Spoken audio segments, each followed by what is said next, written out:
एक हॉस्टल में 3 दोस्त रहते थे, रवि, पुनीत और राजेश। तीनों अच्छे दोस्त थे और तीनों ही पढ़ने में, शरारत करने में, खेल में, सब चीजों में आगे थे। इसलिए सब उनको पसंद करते थे और इसी बात का फायदा उन लोगों को मिल जाता था। जब भी वो शरारत करते और पकड़े जाते तो उनको छोड़ दिया जाता था। एक रात की बात है, उन सब ने आपस में बात की। यार बहुत दिन से लगातार पढ़ाई करके बोर हो गए, आज मूवी चलते हैं। रवि तू बोल तो सही रहा है, पर अब अचानक से कैसे जाएंगे? भाई मेरे पास एक आइडिया है, रात 9 बजे वाले शो में चलते हैं। सबको बोल देंगे कि तबीयत खराब है और सोने चले जाएंगे और एक सही मौका देख के निकल लेंगे। क्या कहते हो तुम लोग? सही कहा राजेश, आज रात ऐसा ही करते हैं। उस रात तीनों ने ऐसा ही किया और अपने हॉस्टल से 6 किलोमीटर दूर एक थिएटर में मूवी देखने चले गए।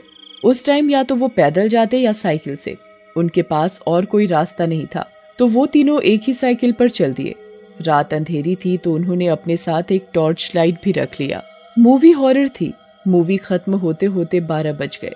सब लोग अपनी अपनी गाड़ियों से, कोई रिक्शे से, कोई अपनी मोटरसाइकिल से, तो कोई अपनी साइकिल से, सब लोग धीरे धीरे अपने घर को चले जाते हैं।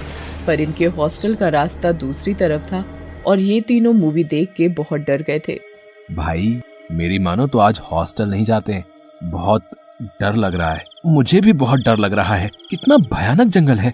बेटा आज हॉस्टल नहीं पहुंचा ना तो कल क्लास लग जानी है। कुछ भी हो आज हॉस्टल जाना ही होगा। पुनीत सही कह रहा है राजेश, डरने से क्या होगा, मन से डर को निकालते हैं और हॉस्टल चलते हैं। वैसे भी ये सब फिल्में काल्पनिक होती हैं, ये हमारे मनोरंजन के लिए बनाया जाता है और हॉस्टल में भी सब परेशान हो रहे होंगे। जंगल के भूत से तो हम बच जाएंगे, पर हॉस्टल के भूतों से हमें कौन बचाएगा? ऐसा बोलकर तीनों हंसने लगते हैं और साइकिल लेकर हॉस्टल की ओर चल देते हैं। हॉस्टल और थिएटर वाले रास्ते में एक छोटा सा जंगल पड़ता था। वो बहुत डरावना और अंधेरा भरा था। जब ये लोग वहां से गुजर रहे थे तो तीनों बहुत डरे हुए थे। टॉर्च की लाइट में रास्ता देखते देखते धीरे धीरे साइकिल चला रहे थे। तभी साइकिल के आगे बैठे रवि ने बोला, भाई ये पेड़ पर क्या लटक रहा है? भाई नीचे नहीं, पेड़ पर देखो। तीनों ने जैसे ही पेड़ पर देखा, एक चुड़ैल का लटकता हुआ हाथ उनकी साइकिल के हैंडल पर आ गिरता है। तीनों डर के मारे बेहोश हो जाते हैं। सुबह जब 4 बजे पुलिस की पेट्रोलिंग जीप आई तो पुलिस वालों ने उनके चेहरे पर पानी मारा और उनके होश में आने पर उनसे उनका एड्रेस पूछकर उनको हॉस्टल में छोड़ाए। उन तीनों का कल रात की घटना से सर भारी था। वो हॉस्टल पहुंचकर फ्रेश होके कुछ नाश्ता करके दोबारा सो गए। किसी से भी उन लोगों ने रात की घटना का जिक्र नहीं किया। रात हुई पर दिन में अच्छी नींद लेने के कारण उन तीनों को रात में नींद नहीं आ रही थी। तभी उनका दोस्त रोहित उनके कमरे में आया और उनसे बातें करने लगा। भाई कल क्या हुआ था? पुलिस वाले तुम तीनों को लेके आए, वो बोल रहे थे कि तुम तीनों जंगल में बेहोश थे, क्या हुआ था? कुछ नहीं भाई, बस कल हम बोर हो रहे थे तो मूवी देखने चले गए थे। जब मूवी देख के वापस आ रहे थे तो हमने पेड़ पर एक चुड़ैल देखी जिसके हाथ जमीन तक झूल रहे थे।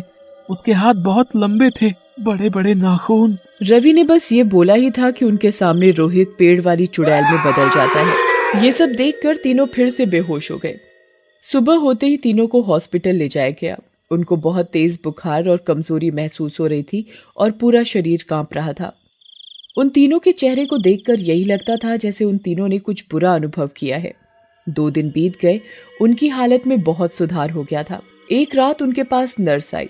उसने तीनों को दवा और इंजेक्शन लगाकर उनके पास बैठ गई और बोली, अब पहले से कैसा लग रहा है? हम सब पहले से ठीक हैं। चलो अच्छी बात है, तुम सब जल्दी ठीक हो जाओगे। अच्छा बताओ, आखिर तुम लोगों को हुआ क्या था? सिस्टर, हम मूवी गए थे, वहाँ से जब आ रहे थे तो रास्ते वाले जंगल में एक हाथ लटकता देखा। जब हमारी नजर पेड़ पर गई तो हम बेहोश हो गए। पेड़ पर चुड़ैल थी। तब पुलिस वाले सुबह हॉस्टल छोड़ गए, पर उसी रात हमारा दोस्त आया और उसने भी हमसे पूछा तो हमने जैसे ही उसे सब बताया, उसने रूप बदल लिया। वो हमारा दोस्त नहीं, वही चुड़ैल थी। रूप बदलते ही उसने बोला, कहीं यही हाथ तो नहीं, और हम बेहोश हो गए। होश आया तो हम हॉस्पिटल में थे। ये सुनकर नर्स मुस्कुराने लगी। सिस्टर, आप क्यों मुस्कुरा रही हो? क्या बात है? नर्स ने बोला, कहीं यही हाथ तो नहीं था। ये बोलते ही नर्स उस चुड़ैल में बदल गई। उसके भी लंबे लंबे हाथ हो गए और वो हंसने लगी। ये सब देखकर तीनों फिर से बेहोश हो गए। वहीं दूर दरवाजे के पीछे खड़ा एक आदमी, ओम प्रकाश, सब सुन और देख रहा था। ये सब देखने के बाद उसको बहुत अजीब लगा और वो ये जानना चाहता था कि आखिर उन लड़कों के साथ क्या हुआ था। ओम प्रकाश इन सब के बारे में जानने के लिए जंगल में उस पेड़ के पास गया जहाँ उन तीनों दोस्तों को चुड़ैल दिखी थी। जब वो वहां गया तो उसने एक दो लोगों से पूछताछ की, पर उन्हें इस बारे में कुछ नहीं पता था। तभी उसे वहां एक बूढ़ा आदमी बंसी काका दिखा जो लालटेन लेकर अपनी झोपड़ी की तरफ जा रहा था। ओम प्रकाश ने उस बूढ़े आदमी को जल्दी से रोका और पूछा, बाबा रुको जरा, आपसे कुछ पूछना था उस पेड़ के बारे में। तुम जाओ यहाँ से। मैं इस बारे में कुछ नहीं कहना चाहता। जाओ जाओ। अरे रुको बाबा, मैं आपके आगे हाथ जोड़ता हूँ। बच्चों का सवाल है। 2 दिन पहले पेड़ के नीचे वहाँ उस हॉस्टल के 3 बच्चों की हालत बहुत बुरी हुई। उन बच्चों ने बताया था कि उनके साथ इस पेड़ के पास कुछ दुर्घटना हुई। मेरा मतलब है उन्होंने कुछ भूत चुड़ैल जैसा कुछ देखा, जिसकी वजह से वो 3 दोस्त डर की वजह से सदमे में चले गए। बंसी काका ये सारी बातें बड़े ध्यान से सुन रहे थे। ओह, तो ये सब फिर हो गया। फिर का क्या मतलब? ऐसा पहले भी हुआ है क्या? हाँ बेटा, ये कोई पहली बार नहीं हुआ। ऐसी दुर्घटनाएं पहले भी कई बार हो चुकी हैं। हॉस्टल का कोई भी आता जाता है, उसके साथ ऐसा ही होता है। पहले कुछ घटनाएं होती हैं और फिर वो सदमे में चला जाता है। हॉस्टल के लोगों के साथ ही क्यों? किसी और जगह के लोगों के साथ ये सब क्यों नहीं होता? फिर बंसी काका ओम प्रकाश को पूरी कहानी बताते हैं। बेटा, कुछ साल पहले की बात है। हॉस्टल के कुछ शरारती लड़के लड़कियों को परेशान करते थे और उनको ठीक से पढ़ने नहीं देते थे, और शरारत करके जब पकड़े जाते तो उन बेचारी लड़कियों का नाम लगा देते। एक लड़की थी रेशमा, जो बहुत ज्यादा उन लड़कों की शरारतों से परेशान हो चुकी थी। रेशमा ने उन लड़कों की शरारतों से दुखी होकर इस पेड़ पर आत्महत्या कर ली। तभी से उस रेशमा की आत्मा उस पेड़ के पास भटकती है और इसलिए वो सिर्फ हॉस्टल के लोगों को ही मारती है। अच्छा, ये सारी बात है। बाबा, ऐसे तो वो चुड़ैल इस पूरे हॉस्टल के लोगों को मार देगी। बाबा, इसको नष्ट करने का कोई उपाय नहीं है क्या? हाँ, एक उपाय तो है। इस पेड़ को रात होने से पहले जलाना पड़ेगा। अगले दिन सुबह ओम प्रकाश और बंसी काका दोनों आते हैं और उस पेड़ को जला देते हैं। पर जब बंसी काका और ओम प्रकाश जंगल वापस लौट रहे थे, तभी उन्हें ऐसा महसूस हुआ जैसे कोई उनका पीछा कर रहा है। जैसे ही वो पीछे मुड़े, देखा तो कोई नहीं। दूसरी बार जब किसी ने उन्हें पुकारा, तभी बंसी काका और ओम प्रकाश ने पीछे मुड़कर देखा। वहाँ एक औरत खड़ी थी जो उनसे जंगल के बाहर जाने का रास्ता पूछ रही थी। सुनिए, क्या आपको इस जंगल के बाहर जाने का रास्ता पता है? मैं यहाँ भटक गई हूँ। हाँ, हम दोनों भी जंगल के बाहर की तरफ ही जा रहे थे। आप हमारे साथ चल सकती हैं। वो औरत उन दोनों के साथ साथ चलने लगी। तभी बंसी काका की नजर उस औरत के पैरों की तरफ गई। ध्यान से देखने पर पता चला कि उसके पैर तो उल्टे हैं। वो बहुत चौंक गए। जैसे जैसे उसने ऊपर देखा, उस औरत की आंखें लाल हो गई, उसके बड़े बड़े नाखून हो गए और वो एक चुड़ैल के रूप में आ गई। बंसी काका बहुत डर गए। जैसे ही उसने ओम प्रकाश को बताना चाहा, चुड़ैल ने उसका गला पकड़ लिया। बंसी काका की करकराहती आवाज सुनकर ओम प्रकाश पीछे की तरफ देखने लगा। देखा तो पता चला वो औरत और कोई नहीं, चुड़ैल थी जिसे वो अभी अभी जला कर आए थे। बंसी काका ने जैसे तैसे खुद को छुड़ाया। फिर बंसी काका और ओम प्रकाश अपनी जान छुड़ाते हुए दूसरी ओर भागे और एक छोटे से मंदिर में जाकर छुप गए। वो चुड़ैल वापस कैसे आई बाबा?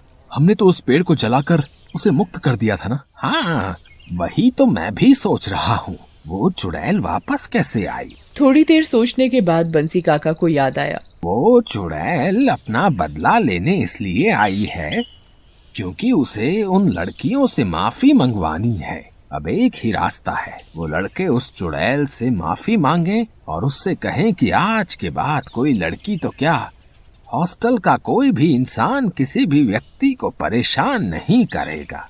फिर वो चुड़ैल हमेशा के लिए मुक्त हो सकती है। फिर ओम प्रकाश और बंसी काका मंदिर के बाहर की तरफ देखते हैं तो कोई भी नजर नहीं आता। तभी वो दोनों हॉस्पिटल की तरफ चल पड़ते हैं और हॉस्पिटल पहुंचकर उन तीनों लड़कों से मिलते हैं और सारी बात बताते हैं। तुम तीनों को उस चुड़ैल से माफी मांगनी पड़ेगी, तभी वो शांत होगी। तुम सबको हमारे साथ चलना होगा। वो चुड़ैल जरूर उस पेड़ के पास ही होगी जिसे हमने जलाया था। सुमित, पुनीत, राजेश, ओम प्रकाश और बंसी काका साथ मिलकर उस चुड़ैल के पास जाते हैं। चुड़ैल वहीं उस पेड़ पर बैठी होती है। सुमित, पुनीत और राजेश जैसे ही उस चुड़ैल के पास जाते हैं, चुड़ैल उसे मारने के लिए आती है। सुमित, पुनीत और राजेश उस चुड़ैल के सामने अपने घुटनों पर बैठकर उससे हाथ जोड़कर माफी मांगने लगते हैं। चुड़ैल, हमें माफ कर दो। हम दोबारा किसी भी व्यक्ति को परेशान नहीं करेंगे। हम आपसे वादा करते हैं, और जो आपके साथ हुआ आज के बाद किसी के साथ नहीं होगा। हमें हमारी गलती का पछतावा हो चुका है। ठीक है, मैं तुम्हारी माफी से सहमत हूँ। मुझे अब तुम पर विश्वास है कि अब आप सब किसी को परेशान नहीं करेंगे, और जो लोग दूसरों को परेशान करते हैं तुम लोग उनको ऐसा करने से रोकोगे। अब मैं यहाँ से जा रही हूँ, क्योंकि तुम लोगों की माफी से मेरा मन बदल गया है। अब मैं आसानी से मुक्त हो सकती हूँ।